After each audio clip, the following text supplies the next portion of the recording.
and welcome to Mindscapes, our series of conversations with men and women whose ideas, vision, and philosophy define our contemporary world. My guest today is one of India's great contemporary writers.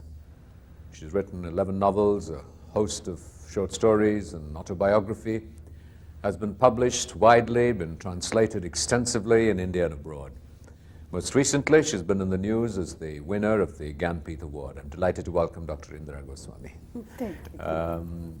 You are an academic, you have a PhD, you teach at Delhi University, and you write reportedly from 3 a.m. in the morning to 11. Of course, when I'm not disturbed by my classes in the university. So what happens when you wake up in the morning? Is that sort of like an auto clock? Do you need an alarm? Is it the body clock that sets you going? My father was a very good discipline. From our childhood days, he has taught us how to be disciplined and all. Then it is a habit. I mean, I don't require a clock. Automatically, We normally have this image of writers struggling with themselves and this blank piece of paper to produce great works of insight and wisdom and eloquence. Yet you find the discipline most days to get up very early in the morning. Yes, it is, I don't know how it is cultivated, Then see how many years now, so many, I cannot even count. Well, I'm not going to ask you how many years, it's impolite. So then every day if you are there, I think it takes a shape, and where you need not have to struggle, it automatically comes out. And I never struggle for my thing, but I take time in thinking and molding the story. So what is the inspiration? What is your muse? Inspiration? Your muse that you write. What is it that impels you to write? You cannot define. Sometime an incident, and I write mostly about the downtrodden, even animals. I'm very fond of animals. My childhood playmate was an elephant. In our childhood days, I used to pass my time in South Kamrup, that is in the monastery or satra of my forefathers. So there I used to play with that elephant. And that elephant ran amok, killed the villagers, and in presence of our eyes, he was shot dead. And that wound, it remained embedded in my heart for a long time. You've had, I guess, it's something that we ascribe to and expect of writers, that they will have a wounded psyche, that they will have a great deal of pain, and then the process of writing is the catharsis, the expression of that pain. And you were recorded to have had more than most people share of it in some ways. It was a very traumatic time for you when you lost your father when you were 16. Yes. In fact, I thought of committing suicide when I used to think that my father will be no more. And the person who was like my shadow. And so suddenly this thing happened when I was a schoolgirl. He died of cancer. I saw this painful death.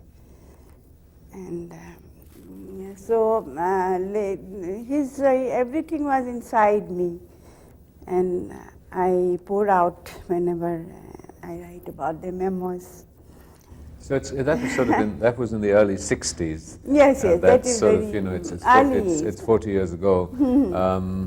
Have you ever thought of suicide again? What is it that drives one to suicide? Actually, it is a kind of depression which I suffered in my student days in Cotton College. I was a student of Cotton College, and this depression was always there. Though I had everything in my life, a young girl request, but then that thought was always there. I used to live with the dead mostly. Then I attempted also. I was in the hospital for a long time. And then afterward I regained, and I fell in love with my husband at that time. He was from Karnataka, not Assamese. That was also an interesting story as to how you got married and then sort of moved on. Tell us about it. Yes, he was a great lover of literature in the beginning. Then I went to Kashmir with him. Kashmir, I mean Jammu, that is in Chenab. This was before you got married or after you did? And after my marriage. And before, how can I go? Well. I come from a very conservative family.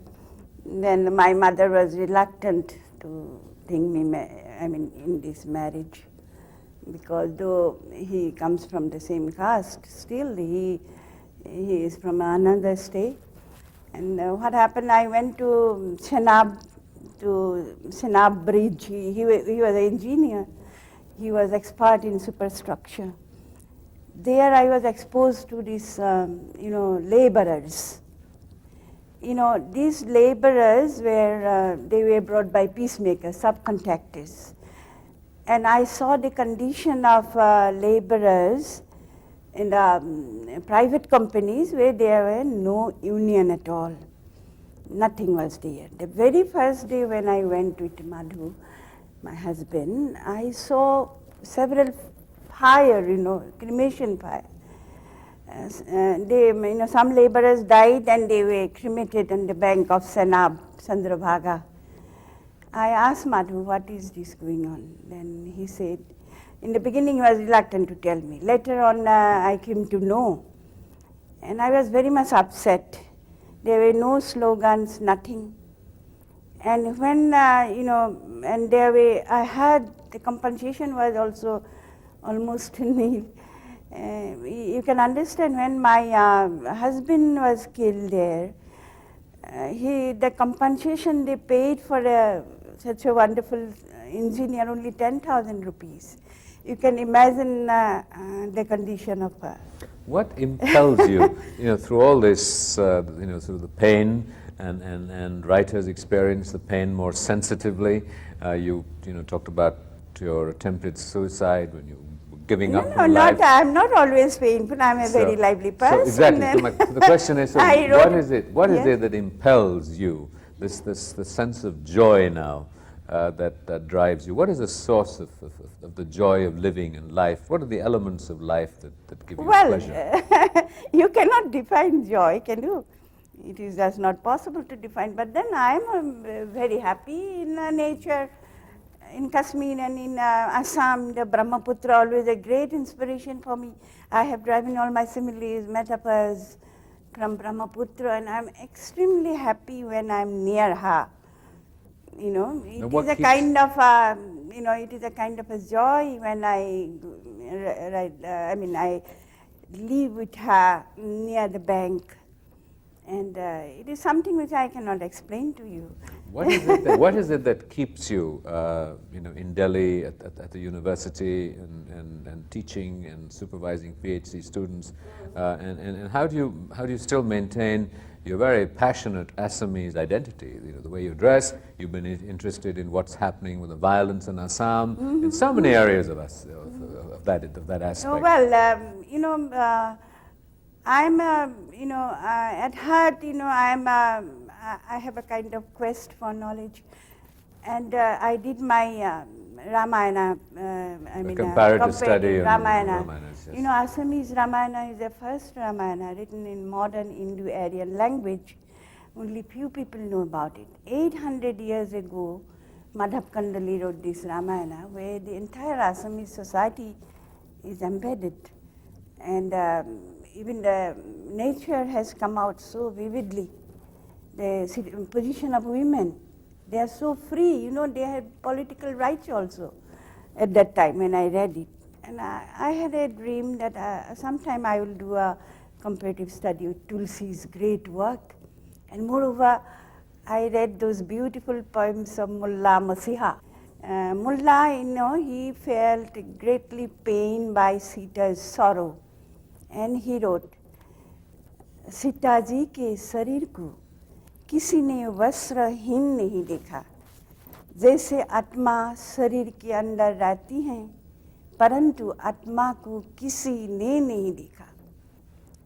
उसने मरने पर होठ वो बात कह नहीं सकता, बताना तब होता है जब वो जल जाती है। कहने को स्त्री हैं लेकिन बड़े बड़े बहादुरों से भी बढ़कर हैं। तू खूबसूरत हो, घोड़े पर सवार हो राजा की तरह। राम जो तेरी सामने वाली हैं वो तेरा व्याध भी बन सकते हैं। So all these poems on Ramayana, and then the work of Father Kamil Bulke. You know, he was my great friend. I met Father Kamil Bulke, was a Jesuit priest in Belgium also, and in Vrindavan, when I was in Vrindavan. Now he explained to me about the interpolations on Ramayana. You know, after knowing the interpolation that Sita's banishment was never written by Valmiki. There's some book bought where a man from low caste was killed by Rama because he started learning Veda. What value has it had in your life and in your writing, and you're better known as a writer than as an academic, with sort of the academic, the intellectual engagings in studying, analyzing other writers, looking at your supervised PhD students in the rigorous processes of the more empirical studying of creative processes, which is what you really do.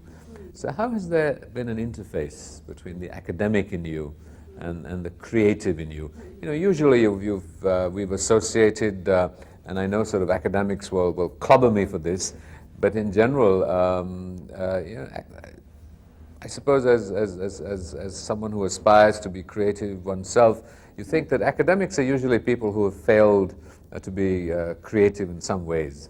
and here you are embodying both aspirations. I'm an entirely different person. You know, I have written a huge novel on Ramayana also.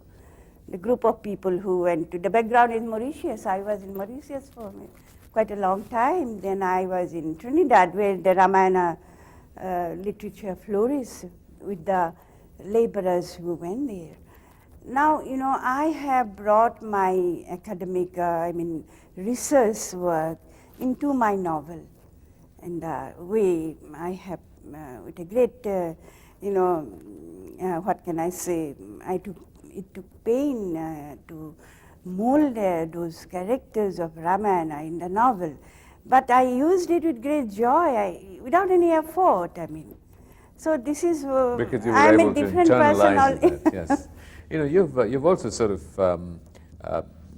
wanted to be in some ways more in the mold of Hemingway, where you want to tell the story as is, you want to narrate processes as they are, without the author being a propagandist. Yes, in any ways. Well, I don't play with the style or isms or magical reality. You know, I read them a lot. Then I create my own style of thing, and I, with lots of honesty, you can say, though my reader will say what is there. I bring out my own work in such a way that it can be enjoyed by common people as well as highly intellectual.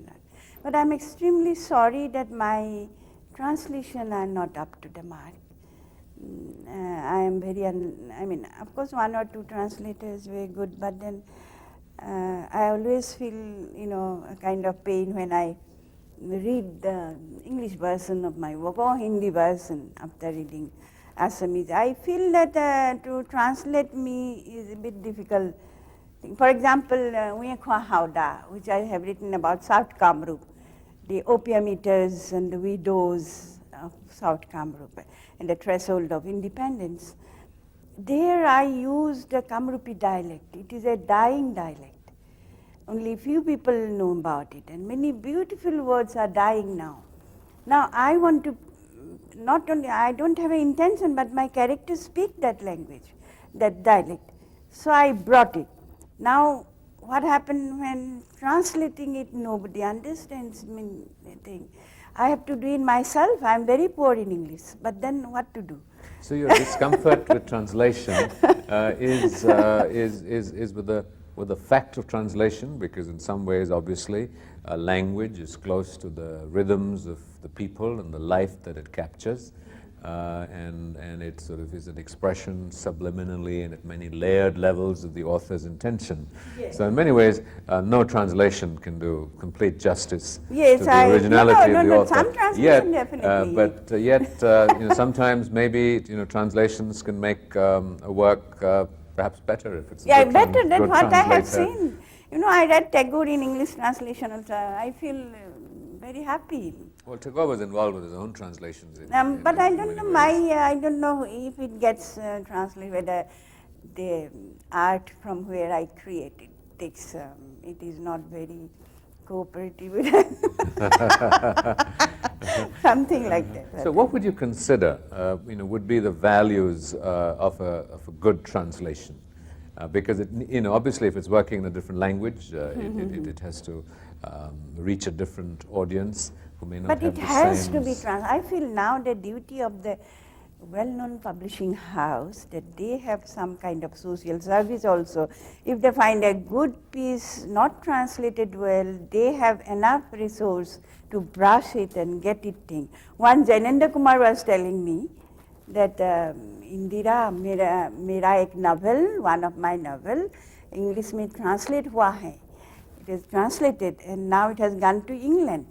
और वहाँ से publisher लोग बोला है, they said that हम लोग फिर translate कर रही है. We are retranslating this, yes. From the English again into English. And so I personally feel that it is a duty of, not duty, I mean they should, if they find a good piece. Is there a collaborative role possible, or to be encouraged between the writer of the original and the translator?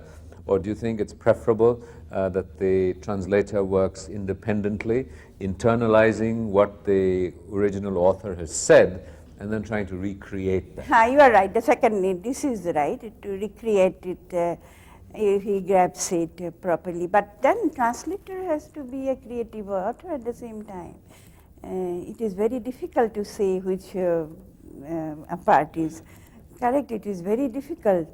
And I personally feel the writer herself can translate it, then he or she should give it to the other translator, and they can, brush it and make it. Your work goes straight to the heart.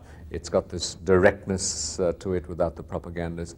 Yet you do feel passionately about issues and concerns and deprivation, and you have been very concerned about what is happening in Assam, the levels of violence. Not only in Assam, other parts also. But that are your roots, and maybe there is a more direct one thing I would role like to for tell you, that our Assamese readers are very liberal. For example, half of my novels were done in outside Assam. For example, Nilkanthi Braja, they are the widows of Vrindavan, all Bengalis. Then these 3 novels I have written on the laborers, migratory laborers. They are not Assamese. They are from UP, Orissa and all. But our Assamese readers have accepted them, and several editions were going on. And so I am not concerned only on Assam. I am a human being. I am a humanist. I am concerned with the entire. But then Assam is bleeding at the moment. I cannot see her completely destroyed. So I'm with the militants also sometime with the silk weavers who are dying, who have been exploited that way. So what would you like to see happen in Assam, both in terms of what is it that can be generated from within Assam, from the people of Assam, the movements in Assam, and from other parts of the country, other communities? What is it that is needed and wanted that could begin to heal the wounds and turn the process around? Well, in the beginning we want the militants to come to the table And first we have to pave the ground of our own state, which is in a very bad shape. Only then we can think about the rest of the... When you say bad shape, what do you mean? Just bad shape with no industry is coming up. Nobody wants to go there. Long back, one publishing house, Starling, I remember, about 6-7 years back, they wanted to open a bookshop there. After some time, they said that, no, madam, we are going to open it in Patna. From there. So this kind of, attitude is there. And so because of the situation at the moment, everybody is afraid, and it is correct also to some extent. So first we have to, we have to normalize the situation of our own state. Then only we can think of the other, what other things we can do to develop the relation. So how do we begin to normalize the situation? Yes. What are some of the things that you recommend, that you suggest, from the sensitivity and the insight of an artist, of a writer whose finger and sensibility is far closer to the pulse of the people than maybe a politician, a journalist, or a bureaucrat? Your heart is there. It draws its inspiration, its sustenance from there. What does your heart tell you that might be possible? Yes. Well, I thought of writing a huge novel on the militancy. I've already gathered. I was in their camp also, in the Darang, and many of them are I know them well. Then they have great regard for me. In fact, they want me to go there and in those prohibited areas. I want to understand them, write them, and then, if once this is settled, I think automatically everything will come to a kind of... This is the only thing which is we have to now concentrate, all the writers from Assam and others, even without taking government help. So they have invited me also to their camp to study their situation. They are very kind towards me. I don't know, otherwise they are very cruel. They have killed so many people. But then I think I will utilize their, this Assange, and I will go and I will definitely write and understand. So you've used the word understand several times. What is your understanding? What are the processes that have yielded this militancy, this process of violence? What are their grievances? Beyond the predictable of what is reported in the press. Do you see these people as how to put it, deluded? Do you see them as passionately committed? What drives them? What is this? What is their impulse? It is, there are so many things to open up. First thing, there is a very deep belief Assam has been neglected. Even the big tea garden owners, they have not built a big hospital also, so that they earn so much from the thing, all the tea gardens, and even the royalty from the oils, that what I heard. All these things has went into their psyche, and there are no, unemployment is such a grim thing now in Assam, and everything. All these are mixed up, and then probably there are some unknown hands also to encourage them in the thing. So all these, I think politicians will be able to tell you better. Well, we hear what the politicians say. That would be interesting to hear what your personal contact I always was. see them with my human, a kind of affection. And then what do you see there?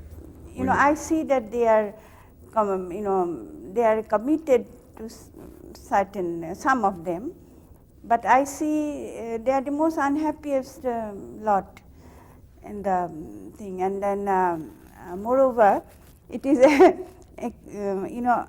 I am in an initial stage. I have to go, and for all these years, I am writing that huge novel on this buffalo sacrifice in the Kamakhya temple.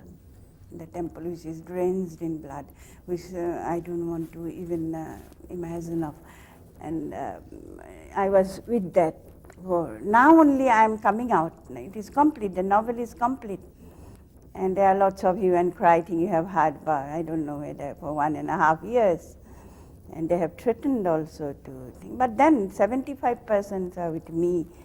I mean that who thinks that animal sacrifice should be prohibited in the temple.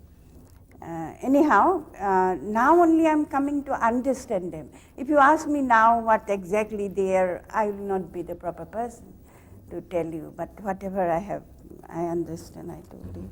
How do you, when is the process of writing complete for you? When you have handed over the manuscript to a publisher, when you actually see it published, when you've done a reading of the book, or it's been reviewed, or you see it in a bookstore, or you received the Jnanpith award, or the many other awards you receive, when is the process of writing complete? Well, to be very frank, I have to tell you one thing, that after completing work, I'm not all happy always. I always feel that something I have left, something has not been done. Is it something that you've left unsaid, or you would have said it better? Unsaid, and something, it would have been something which would have made me very happy, but it has not given me that happiness. A kind of unfulfillment always there in me. And once I think Kursua, that great filmmaker, was also asked the same question, and he did reply that I never look back to my creation once it is complete. So what do you now look forward to? What do you now really look forward to? Well, I want to complete that novel on militancy. They have invited me to stay in their camp. I'm trying, if it is possible, I want to complete it. That is my very big dream, because this is a very bad phase of in the thing, and if I can write something, or if I can convince them also, if something is there, it is a dream. It's a very difficult dream, which a writer without taking help from politicians. Well, Dr. Goswami, that I'm sure is a shared dream by millions of our viewers. Thank you very much.